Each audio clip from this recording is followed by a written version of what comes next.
So he's weigh 68 kilograms, fighting out of Almaty, Kazakhstan. Qarşı alыңыздар, Kirill Karpekin.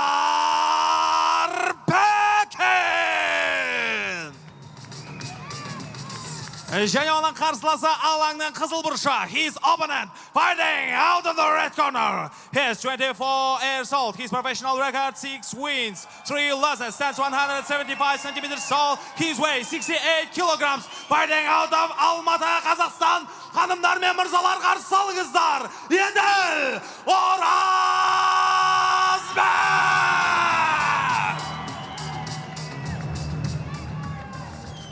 Рефери Телек Бапанов. Бойцы на середину. Ардақ жангерлер, осылайша айқасымыз басталуға жақын. Бұл 68 келіге дейінгі салмақ дәрежесі. Кирилл Карпекин, Алматы, Қазақстан. Және қазақ батыры Еділ Оразбек, Алматы қаласының жаңа тұрғыны. Қазақстанның жаңа азаматы делік. ММА бойынша Қытай чемпионы, Сиань өңірінің жұлдызда жауынгерінің бірі. Ну или как привычно звучать будет для казахстанцев. Синьцзянь. Сразу просто полетели друг на друга эти парни. Оразбек пытается пройти в ноги, это не удается. Колено пытается засунуть, не проходит, прижимает к сетке, буквально вдавливает Карпекина. Кирилл И подсечка Карпекина оказывается сверху, и в очень сложной ситуации теперь Оразбек.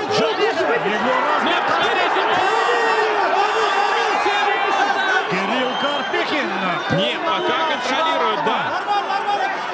Как выкрутился-то? И посмотри, отсюда прямые летят просто. Төбесінен төндіре аурар соққылардың бірнешеуін бақтап көрді. Қазір Еділ Оразбек. Но проход в одну ногу осуществлен. 40 секунд, и вот ураган настоящий в клетке. Нағыз бір экшен жекпе-жек тамашалай бастады. Еділ Оразбек бірнеше соққы өткізіп алған сәт. Кирилл бір аяғы қарсыласының құшағында болса да әлі де құлайтын емес.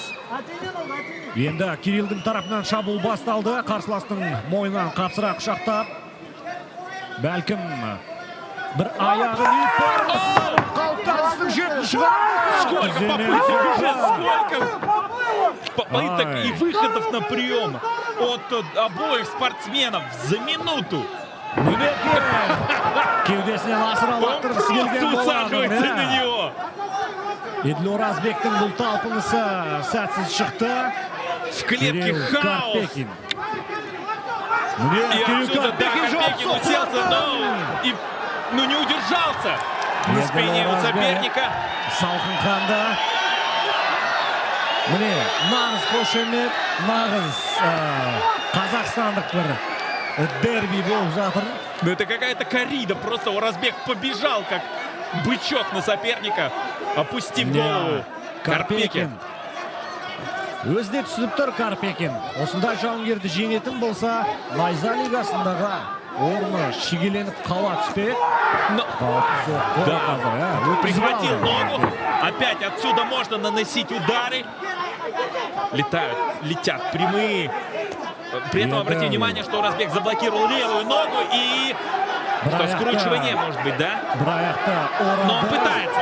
Он ищет именно этот прием, хочет осуществить. Карпекин сверху. Но нет, подожди, еще рано. По-моему, не до конца понимает Оразбек, да? Что дальше ему там делать? Карпекин қазір бір аяғын шығарып алдың қамын жасауда. Оразбек Еділ үшін енді қарсыластың аяғын толыққанды орап алуға әзірге кеңістік высвободил. Жетпей тұр. Все равно очень неудобное положение. Өте жақсы. Непредсказуемые действия, честно. Грэпплинг жаман емес Оразбекте. Грэпплинг жақсы деп баға беруге болады. Карпекинде қорғаныс әдістері өте жақсы. Екі жауынгер бір-біріне сай. Ну, Карпекин может попытаться в обратную сторону закрутиться для того, чтобы просто вырвать свою ногу из контроля у Разбекова. Будет очередная попытка на Еділ оған скручивание. мүмкіндік береді ме қазір, иә? Карпекин өзінің аяғына онша қауіп төніп тұрмағандығын жақсы түсінуде. Сондықтан да осы позициядан мынандай жауапсыз соққылардың біразын жұмсап қалуға тырысады. Еділ Оразбек мынандай соққыларды много он пропускает. Нет, Откровенно много. много. И Карпекин из этой позиции должен наносить удары. жауапсыз соққыларды жаңбырдай Залетает. сәт тұрды.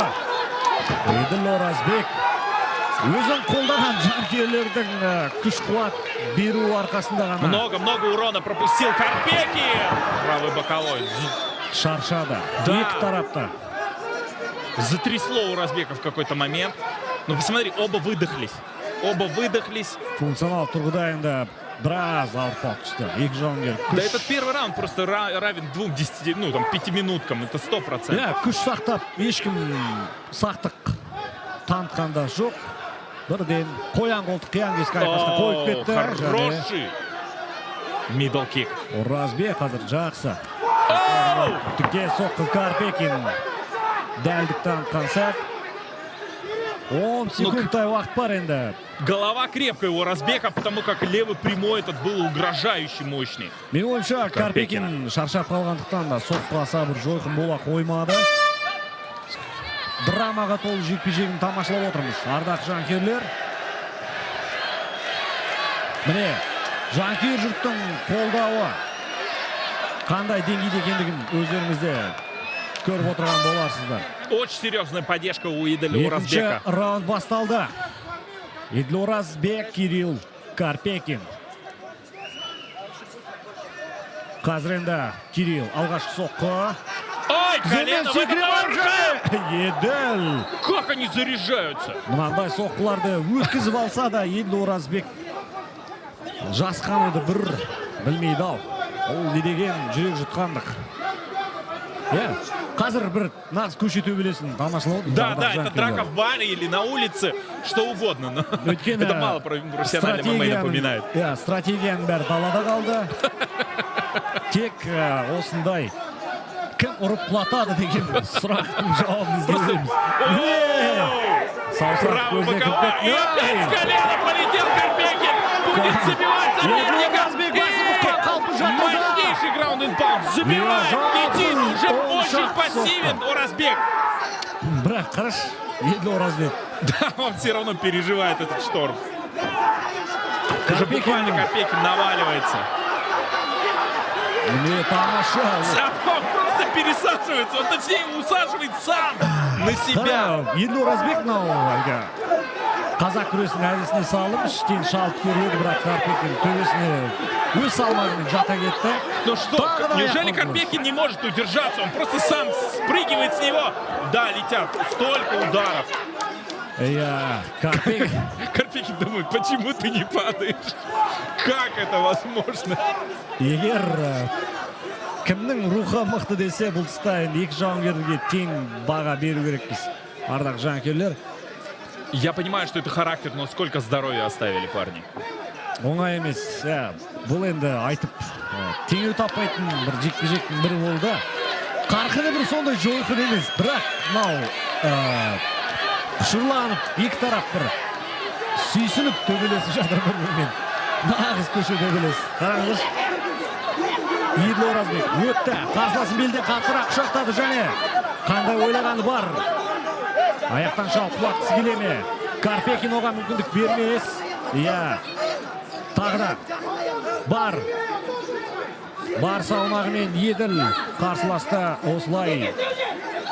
Карпекин әр тұстан ұрып қалуда. Тут в углу просто появляется девушка. Секундант. Нет, она не секундант. Она просто кричит на Еділя в этот момент. Еділдің жанкүйері болса керек. Орнан тұтатып тұрған екен. Есть! Да, переводит таки, оказывается. Да, наконец, первая попытка у Оразбека. Еділ Оразбектің не ойлағаны бар екен. Карпекин осылай жата берем десе жата беретін сияқты. Демалып, тыныстап. Оңай емес.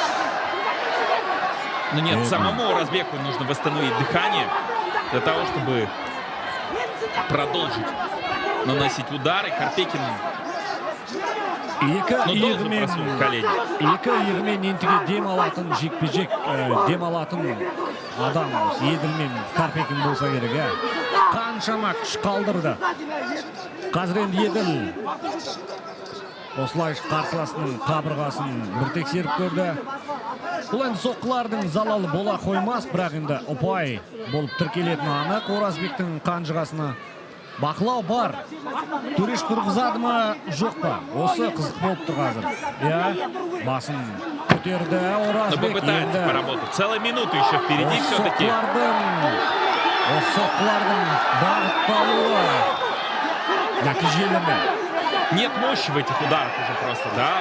Устали оба. Хотя вот финишная, да, можно сказать, последняя попытка в этом раунде у Оразбека как-то взорваться. Очень сложный раунд для судейства. Бірінші раундтағы сюжет.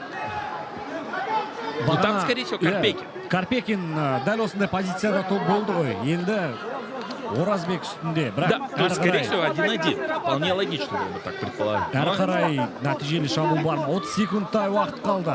Жекпе-жектің екінші раундтың аяқталуына. Еділ Оразбек қолыңды шығар дейді. Ал енді Карпекин қазір өкшесімен Оразбектің арқасынан әйтеуір бірнеше соққы жасап көрді. Тұру керек. Тұр деген белгі. Соңғы 10 секунд. Ну, когда остается 10 секунд, судья поднимает, да? Міне Карпекин тарасына қарай ауған сияқты. Ардақ жанкүйерлер, естеріңізге саламыз. Бұл Найза 69 Алматы Арена Спорт плюс Қазақстан және Найза ТВ сайтында. Что ж, финальная глава в этой эпопее с участием Оразбека и Карпекина. Войны, баттеры. Продолжаем эту битву на Алматы-арене. Мынандай жекпе-жекті қалайша тамашаламайсыз. Міне Еділ Оразбек қазір екеуі де аяқтарын әрең басады. Бірақ мынандай сан мыңдаған жанкүйердің алдында қалайша әлсіздік танытуға болады. Я думаю, кого мне напоминает Карпекин? Я понимаю, что это Пуатан. Он просто идет на соперника. Вот так, метр за метром, выигрывая. Классный мидл-кик от Оразбека. Сол Еділ Оразбекте өзі үлгі тұтса керек. Сол Оспан Батырдың ұрпағы екендігін осылай дәлелдеуде. Қанша шаршаса да, қанша қиын болса да, өршілері алға ұмтылды қазір. Он просто опустил голову. Кик. Вовремя. Буквально в сантиметрах от головы Оразбека пролетела нога Карпекина. Мидл-кик жақсы тиді. Бірақ тепе-теңдік сақтау Еділ Оразбекке қиындау. Ну какая гематома, кстати говоря, сбоку возникла у Карпекина. Қандай ауыр соққы өткізіп алды Оразбек. Бірақ оны шыбын жаққан құрлы көрмеді. Еділ кел дейді ортаға. В центре? Енді айқасақ дейді. Ал кет. Міне соққы алмасу. Бір ұмтылыс. Тұрып төбелесуге екеуі де ұмтылып тұр енді. Соңғы 3 минутта бір шоу сыйлағысы келгендей. Опять колено. Ой, Карпекин құлатып тастағысы келіп жүр қарсыласын. Оразбекте отты көзінен жалын шаша бір соққымен ақ айқасты.